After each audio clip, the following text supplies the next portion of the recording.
Alhamdulillah, asyhadu an la ilaha illallah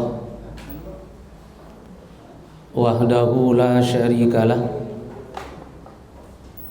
wa asyhadu anna Muhammadan abduhu wa rasuluh, amma ba'du. Kita telah melakukan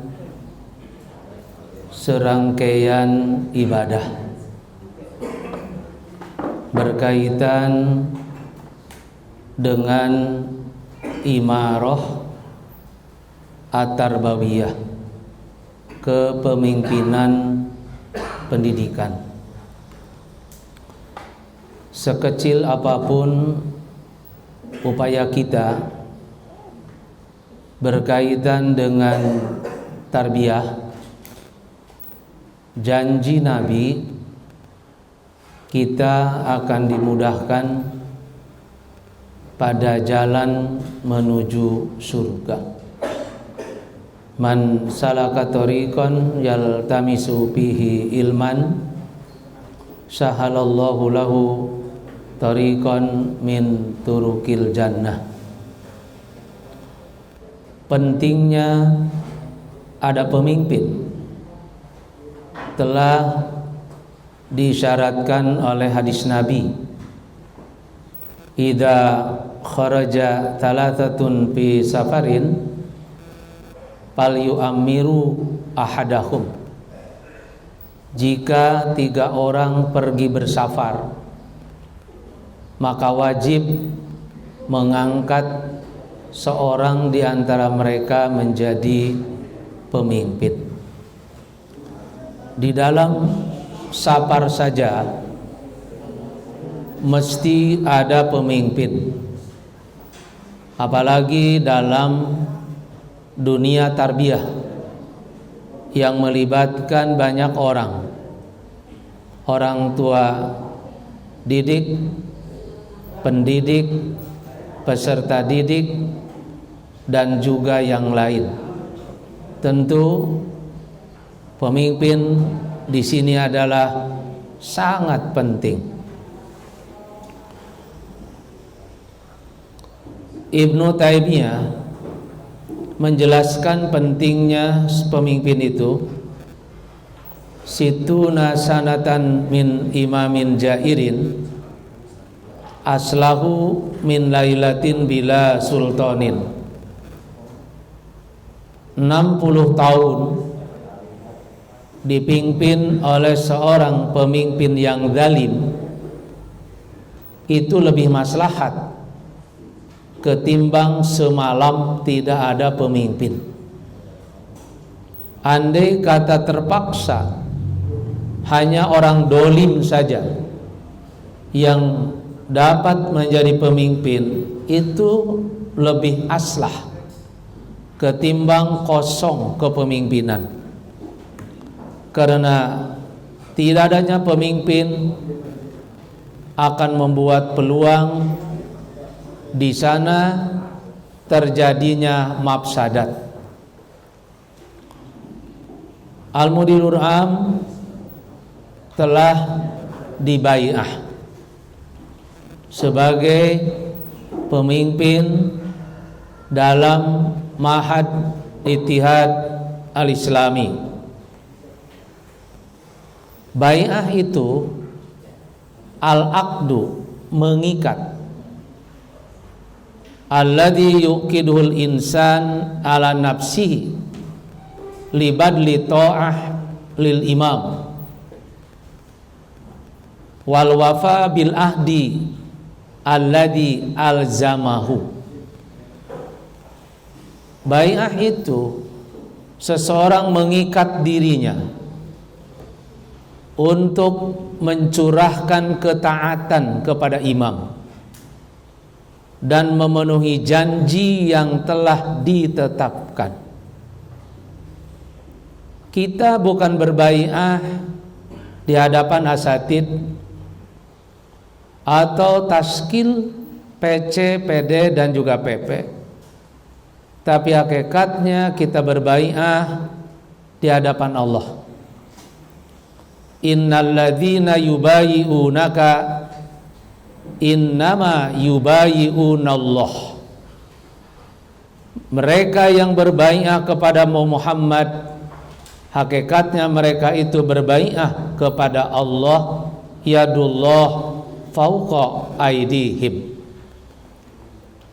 Yang mesti dipegang bagi yang telah berbai'ah adalah arkanul bai'ah, rukun-rukun bai'ah. Ada 10 rukun bai'ah. Pertama, al-fahmu, paham terhadap isi bai'ah. Yang kedua, al-ikhlas, tidak terpaksa, ada keikhlasan diri di dalam berbai'ah. Karenanya tadi sebelum berbai'ah ditanya lebih awal. Ketiga, al-amalu, melaksanakan apa yang dibai'ahkan.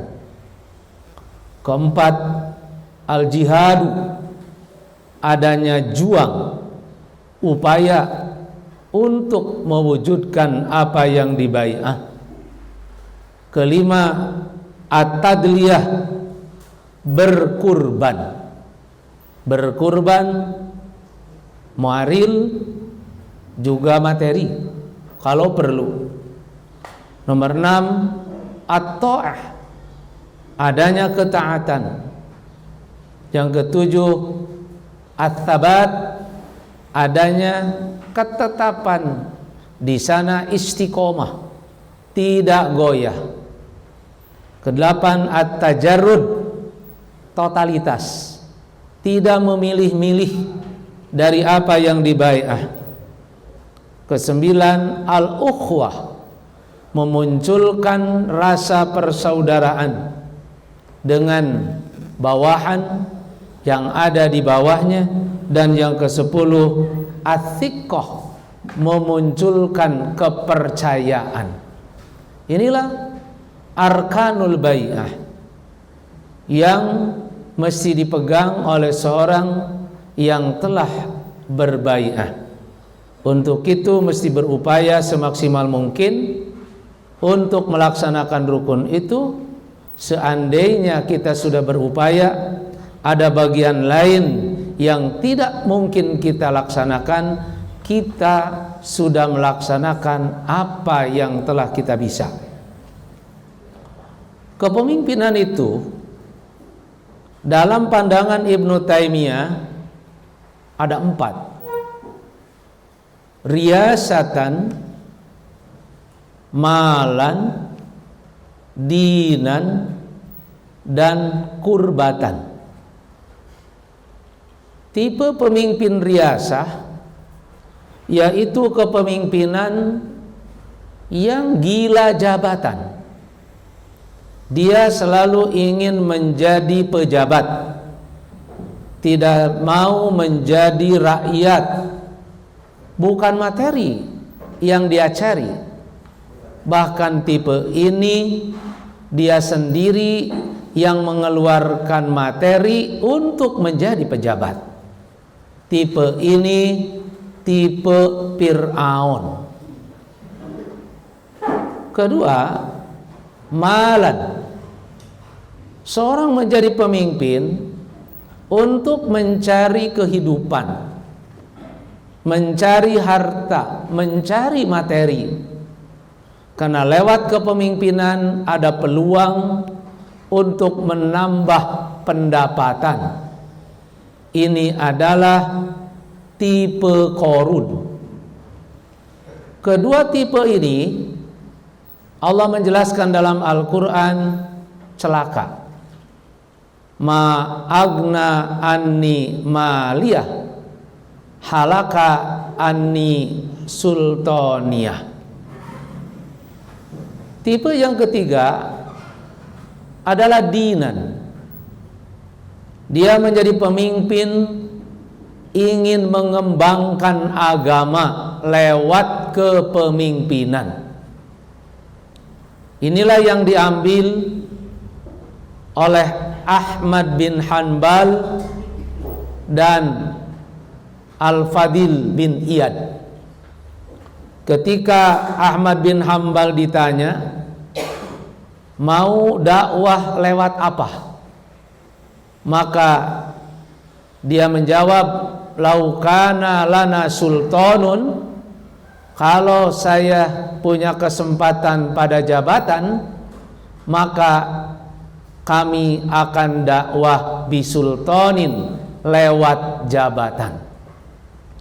Karena pejabat mudah untuk mengajak rakyat mendekatkan diri pada agama, berbeda dengan rakyat mengajak pejabat. Disinilah menjadikan jabatan sebagai dinan untuk mengembangkan agama. Yang keempat, kurbatan. Seorang pemimpin itu ingin menambah pahala, investasi akhirat lewat mendekatkan diri pada Allah dalam jabatan. Bukan dia tidak beribadah pada Allah dari sisi lain, tapi dia ingin menambah pahala investasi itu lewat kepemimpinan. Inilah yang disinggung Nabi. Ya ibna Adam, anta muhtajun ila nasibika minad dunya wa anta ila nasibika bil akhirah ahwaj. Wahai manusia, sesungguhnya engkau butuh terhadap kehidupan dunia, tapi terhadap bagianmu di akhirat engkau lebih butuh. Tidak ada orang yang tidak butuh dunia, tapi yang benar kebutuhan terhadap akhirat itu ahwaj, harus lebih butuh. Karenanya jika kita menjadi pemimpin, faida bada'ta binasibika minal akhirah, jika engkau memulai kepemimpinan itu untuk akhirat, marra binasibika minad dunya, nanti dunia akan datang sendiri.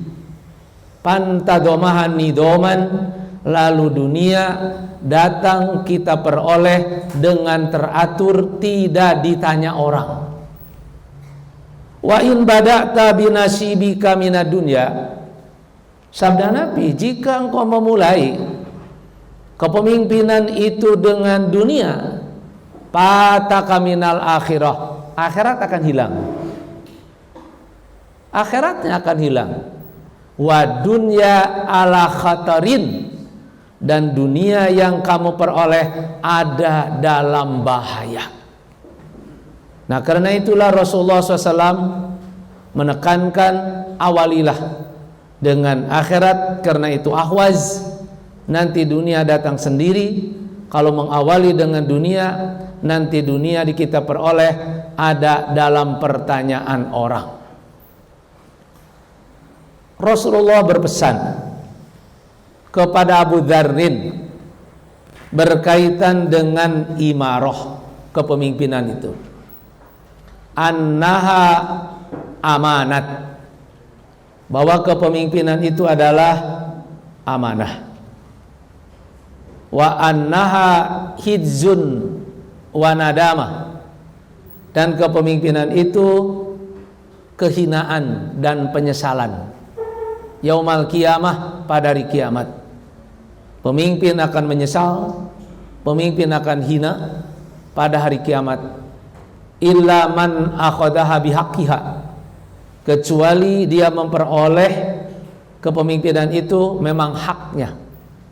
Wa adzalladzi alaihi fiha, dan dia melaksanakan kepemimpinan itu sesuai dengan tugas yang dibebankan kepadanya.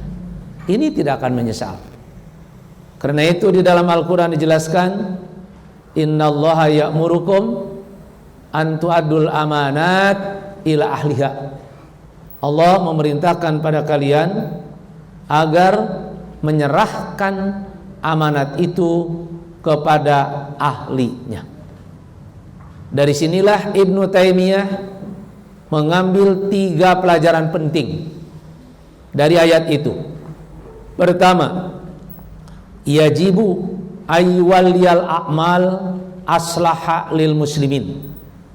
Wajib menyerahkan jabatan itu, kepemimpinan itu kepada orang yang memberi maslahat bagi orang muslim. Bukan memberi maslahat kepada ahli tarbiyah saja, kepada lingkungan dunia pendidikan, tapi kita mengangkat pemimpin itu harus melirik dan melihat keluar sekolah, lembaga ini, yaitu pemimpin yang kita angkat tidak hanya bermaslahat bagi dunia pendidikan, tapi harus lebih maslahat juga bagi orang muslim pada umumnya, karena tidak bisa dilepaskan lembaga pendidikan dengan masyarakat. Nah, saya yakin maka Mudir Am yang terpilih tadi yang sudah dijelaskan oleh Ketua PC, ini adalah aslah lil muslimin. Yang kedua, Ibnu Taimiyah menyatakan al-bahsu anil mustahiqin lil wilayah, harus mencari orang di bidangnya, bidang ilmunya. Kalau tadi lihat kemaslahatannya, yang kedua lihat bidang ilmunya. Sebab nanti kalau kepemimpinan diberikan kepada orang yang bukan di bidangnya, idza wusidal amru ila ghairi ahlihi pantadiris sa'ah. Dan yang ketiga, an la yuwalliyal a'mal liman tolaba wilayah au sabaqa fi tolab. Tidak boleh menyerahkan kepemimpinan jabatan itu kepada orang yang minta jabatan atau sebelumnya telah berpesan jabatan. Ini seperti yang dulu dialami pada Fathul Makkah oleh Al-Abbas. Dia meminta jabatan Sadanatul Hajj, urusan haji, kepada Nabi. Hampir Rasulullah menyerahkan jabatan itu, sehingga turun ayat innallaha ya'murukum an tu'adul amanat ila ahliha.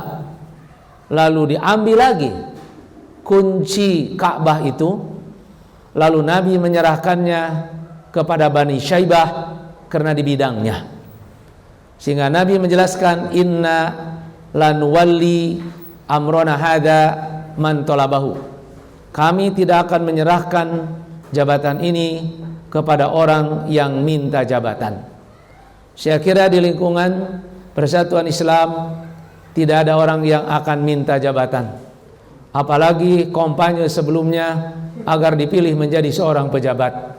Sebab tidak ada tempat di kita untuk mencari materi, tapi yang ada di kita adalah mewakafkan diri. Karenanya di dalam baiat dicantumkan mewakafkan diri. Teringat pada pesan Nabi pada seorang yang masuk Islam tahun ke-10 Hijrah, yaitu Abdu Kilabin. Abdun hamba, kilab anjing. Jadi Abdu Kilab, seorang hamba anu resep ngurus anjing. Kalau Abu Hurairah sudah kita kenal, tapi ini adalah Abdu Kilab. Dia masuk Islam, lalu diberi nama oleh Nabi Abdurrahman bin Samurah. Ketika dia masuk Islam, langsung Nabi berpesan, padahal dia waktu itu belum menjadi seorang pemimpin. Nabi mengatakan, ya Abdurrahman bin Samurah, la tas'al imarah. Wahai Abdurrahman bin Samurah, kamu jangan minta jabatan. Nanti kalau kamu menjadi pejabat, bagaimana mungkin dia menjadi pejabat baru masuk Islam? Tapi Nabi tahu bahwa dia akan menjadi pejabat. Kenapa? Karena kalau kamu minta wukilta alaiha, kamu akan diberi beban dari jabatan itu. Tapi jika kamu memperoleh jabatan itu bukan hasil minta, u'inta, kamu akan ditolong. Siapa yang akan menolongnya? Fa innal malaikata tusaddiduka, malaikat akan membimbing kamu. Bagi pemimpin yang memperoleh jabatan bukan hasil minta, tanpa disadari malaikat membimbingnya.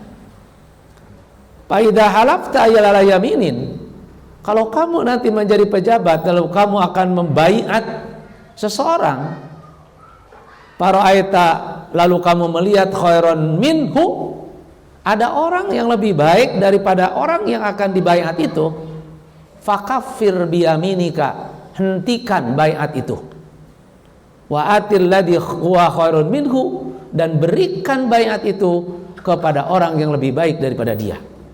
Sampai ke sana Nabi berpesan kepada Abdurrahman bin Samurah, ketika membaiat pun kalau ada orang yang lebih baik, tunda baiat itu, hentikan baiat itu, baiatlah orang yang lebih baik. Ternyata dia menjadi seorang pemimpin pada masa Khalifah Utsman bin Affan yang mengalahkan, menundukkan Khurasan, Khajastan dan Kabul. Ini adalah pesan Nabi kepada Abdurrahman bin Samurah. Nah, karena itu di pundak Al-Mudirul Am yang telah dilantik ada amanat. Amanat tentunya dalam hal ini adalah amanat berkaitan dengan pendidikan persatuan Islam. Kami di bidang tarbiyah telah membuat deskripsi tugas yang membedakan apa itu tugas mudir am dan apa itu tugas mudir supaya tepahili gitu. Nah, mudir am adalah penanggung jawab pelaksanaan pendidikan di lembaga pendidikan persatuan Islam, baik pendidikan kepesantrenan maupun pendidikan umum. Jadi jika di bawah ada SD, ada SMP, ada SMA, bahkan ada Ma'had Ali, itu bisa di bawah mudir am. Kemudian untuk mewujudkan tercapainya tujuan jamiah persatuan Islam, jadi yang ada di pundak mudir am mewujudkan tujuan jamiah lewat pendidikan. Karena bidang maliyah untuk mencapai tujuan jamiah, bidang dakwah untuk mencapai tujuan jamiah, kemudian bidang pendidikan juga untuk mencapai tujuan jamiah, sama bermuara pada jamiah. Lalu yang kedua, mudir am penanggung jawab dalam mewujudkan visi misi tujuan pendidikan persatuan Islam. Nah, karena mudir am adalah bertanggung jawab dalam mewujudkan visi misi dan tujuan pendidikan persatuan Islam, berarti jabatan mudir am itu adalah jabatan yaitu siyasah jam'iyah, yaitu jabatan politik pendidikan, politik jam'iyah dalam bidang pendidikan. Mudir am bertugas merencanakan, mengorganisasikan, mengawasi, mengevaluasi seluruh proses pendidikan yang meliputi aspek edukatif dan administratif. Kemudian dalam pelaksanaan tugasnya berkoordinasi dengan PC Persis. Kemudian berikutnya bertanggung jawab mudir am kepada PP Persis melalui musyawarah asatid. Berbeda dengan tugas mudir. Kalau tugas mudir adalah yaitu bertanggung jawab dalam satuan pendidikan, membantu mudir am untuk mewujudkan tujuan jamiah persatuan Islam, mewujudkan visi misi dan tujuan pendidikan Persis. Nah, karena itu dengan deskripsi tugas ini maka tidak akan simpang siur.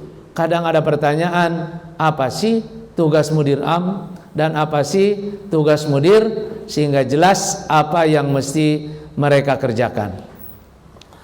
Nah, pada kesempatan sekarang ini untuk mencapai tujuan, visi, misi, dan tujuan pendidikan Persis sedikit terganggu oleh COVID-19. Sehingga di beberapa pesantren juga sudah terkena, termasuk di sini. Tapi walau demikian, kita tetap kokoh melaksanakan tugas pendidikan, karena prinsipnya baik itu tatap muka maupun daring itu sudah dilakukan dan dicontohkan oleh Nabi. Nabi belajar tatap muka, Nabi juga belajar kadang-kadang daring.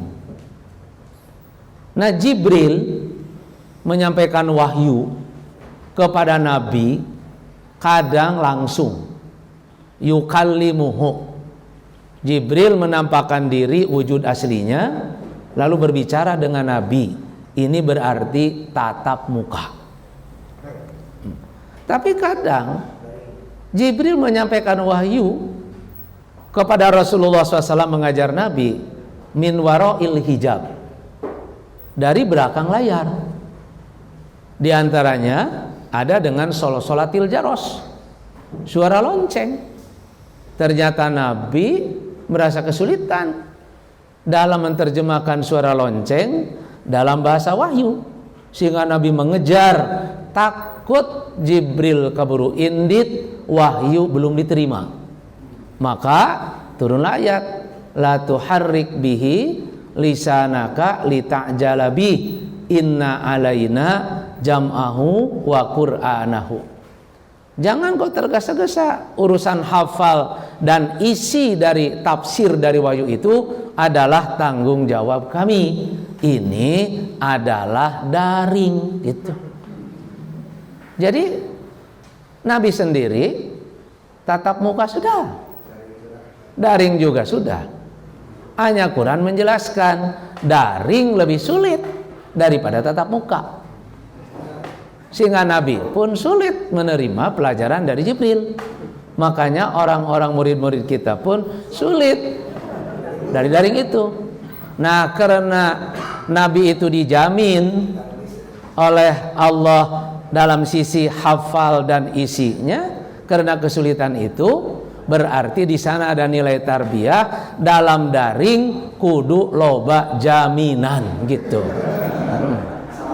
Harus banyak hampura di daring lah. Nah, sehingga Nabi pun kesulitan, Allah pun juga banyak memaafkan, gitu. Nah, inilah model. Nah, karena itu lahirlah, diambil dari dasar itu, lahirlah teori pendidikan dari Nasi Ulwan yang disebut dengan at-tarbiyah al-mu'athirah dan al-muraqabah at-tarbawiyah, gitu. At-tarbiyah al-mu'athirah yaitu pendidikan yang berathar langsung, berdampak langsung. Inilah tatap muka. Sedangkan muraqabah at-tarbawiyah adalah pendidikan jarak jauh lewat pemantauan, lewat pendampingan. Jadi di dalam teori pendidikan pun sudah ada dua model, mu'athirah dan muraqabah at-tarbawiyah. Nah, karena itu pendidikan di dalam Islam adalah muqtadul hal, adalah sesuai kondisi, tidak dalam satu keadaan. Pendidikan dalam Islam itu muqtadul hal dalam ukul talamid, tingkat kecerdasan, sehingga kita harus mengukur materi yang disampaikan itu dengan tingkat kecerdasan anak. Sehingga Rasulullah mengatakan, ma anta bimuhadditsin qauman haditsan la tablughu uquluhum illa kanat libadihim fitnah. Jika kamu adalah menyampaikan satu materi yang tidak sesuai dengan nalar mereka, maka akan terjadilah kegagalan pendidikan. Karena itu muqtadul hal dalam ukul talamid. Pendidikan Islam juga harus muqtadul hal dalam mawad dirosi, materinya. Sehingga Rasulullah SAW dalam menyampaikan materi pelajaran itu tadarruz, bertahap. Pertama, sahabat mengatakan kami menerima pelajaran dari Rasul itu tentang iman dulu. Setelah iman, kami yakin, baru kami diberi ajarkan Quran. Sehingga kuatlah iman itu dengan Al-Quran. Ini adalah muqtadal hal dalam mawad dirosi. Yang ketiga, muqtadal hal dalam turuk tadris. Juga harus sesuai dengan kondisi dalam metodologi pembelajaran. Dan penting, guru menguasai metodologi pembelajaran, menyesuaikan antara bahan ajar dengan metode. Karena setiap pelajaran itu punya ruh masing-masing. Beda antara ruh fikih, gitu kan? Nah, beda antara ruh fikih dengan ruh qawaid. Sehingga kita mengajar itu harus sesuai dengan ruhnya. Beda ruh muhadasah dengan ruh kiroah. Nah, kalau muhadasah ruhnya adalah bisa baca. Tapi kalau kiroah adalah ruhnya, kalau muhadasah bisa berbicara. Tapi kalau kiroah ruhnya adalah bisa membaca. Nah, ini adalah muqtadal hal dalam turuk tadris.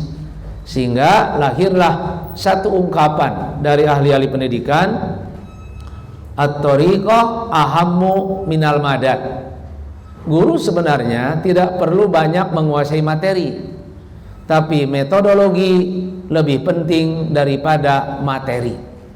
Sebab ada orang yang banyak ilmunya di dalam otaknya, tapi teu bisa nepikeun ka barudak sehingga budak teu ngarti-ngarti. Bukan guru tidak pintar, cuman metodologinya.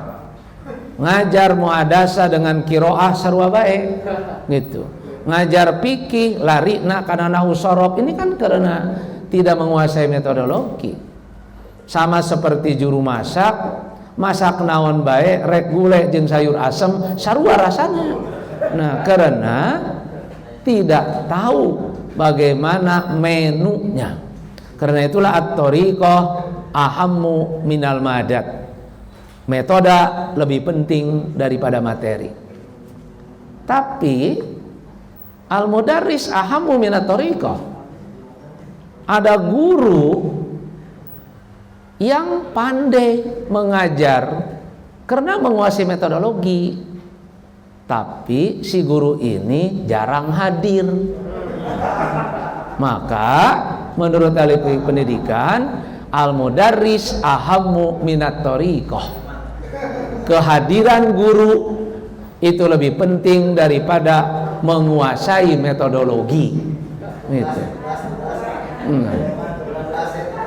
Nah, tapi ada juga menurut kacamata ahli pendidikan, guru itu rajin hadir tapi tidak punya ruh apa-apa,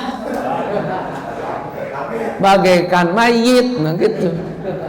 Maka lahirlah ungkapan yang ketiga, ruhul mudarris ahammu minal mudarris. Ruh seorang guru lebih penting daripada kerajinan datangnya seorang guru. Yang baik ialah seorang guru bisa metodologi, rajin ngajar, dan dia adalah punya ruh. Ruhnya apa yang dia bawa. Kemudian yang terakhir, bahwa pendidikan Islam itu mesti muqtadal hal dalam wasaid dirosi, media. Dulu ketika belum corona, budak mawa HP dicarekan, malah HP-na dirampas, kudu dicokot ku indung maneh gitu. Tapi karena kondisi sekarang beda, akhirnya budak titah meuli HP. Nah, ini muqtadal hal. Ya nggak apa-apa, karena memang Islam itu begitu. muqtadal hal, sesuai dengan kondisi. Makanya wahyu pun juga demikian. Al-Quran turun dari Lauh Mahfud ke Bait Izzah daf'atan wahidatan, sekaligus. Tapi dari Bait Izzah ya kepada Muhammad sallallahu alaihi wasallam diturunkannya mufarraqan munajjaman bihasbil waqa'i, yaitu diturunkan berangsur-angsur sesuai dengan kebutuhan dan kejadian. Ini berarti begitu fleksibelnya pendidikan Islam yang disebut dengan muqtadal hal. Nah, karena itu sekali lagi di pundak bahwa para pemimpin pendidikan, baik itu mudir am, mudir satuan, juga para asatid, adalah mencapai visi, misi, tujuan pendidikan Persis. Intinya jangan melepaskan nilai-nilai kajian agama yang mendalam.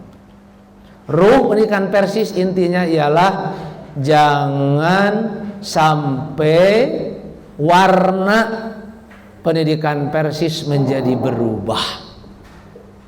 Ciri pendidikan Persis kajian yang mendalam, yaitu membekali anak sejak dini dengan pengetahuan yang dalam agama.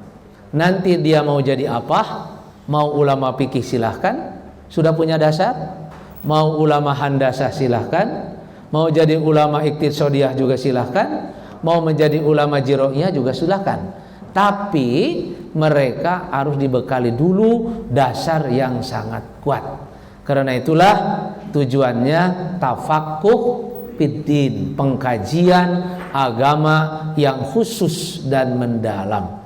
Dan dalam pelaksanaannya adalah harus disertai dengan muqtadal hal, pendidikan yang sesuai dengan kondisi. Terima kasih. Aku qauli hadza. Wassalamualaikum warahmatullahi wabarakatuh.